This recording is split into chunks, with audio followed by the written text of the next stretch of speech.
Ayan, continue lang ang aking moisturize ng aking pagmumuka, guys, di ba?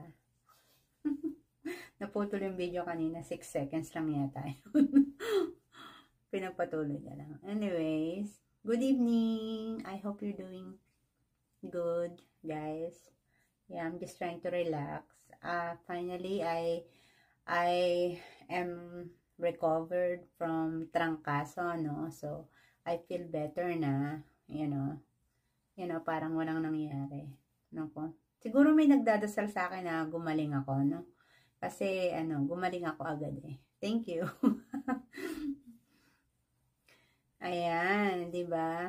Ano ba yan? Ba't naninilaw na naman ako, di ba? Super dilaw na naman ako, di ba? Ayan. O, di ba? I'm just trying to relax tonight, no?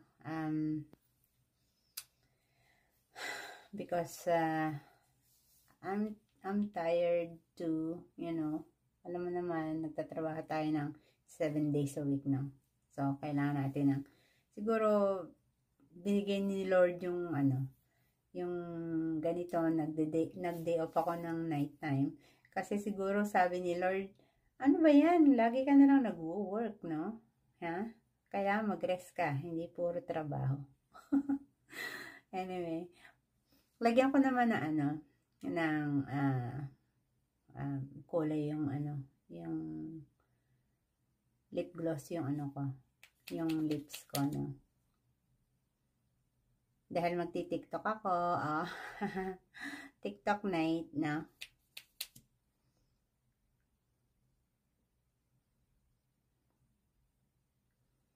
TikTok night.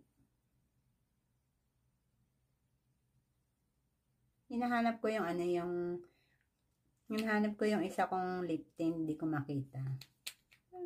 Sabi ko, ba't nawawala yung mga gamit ko, no? Parang may multo, no? Nawawala siya. Pag nilagay ko sa isang lugar, o sa, sa closet, o sa, pag kinuha ko na doon, it's either nalilimutan ko, o something, something happen, or something, no? Kaya, minsan na-frustrate ako, minsan nagagalit ako, minsan mainit yung ulo ko, pag hindi ko nakikita yung mga bagay-bagay. Tapos, nabubuntunan ko yung bunso ko. Sabi ko, saan mo nilagay? Ganun. Sabi niya, I'm not using those stuff, mom. Sabi niya. Pag nagagalit ako. Ganun. Pero hindi naman ako magagalitin. Hindi ako nagagalit. I don't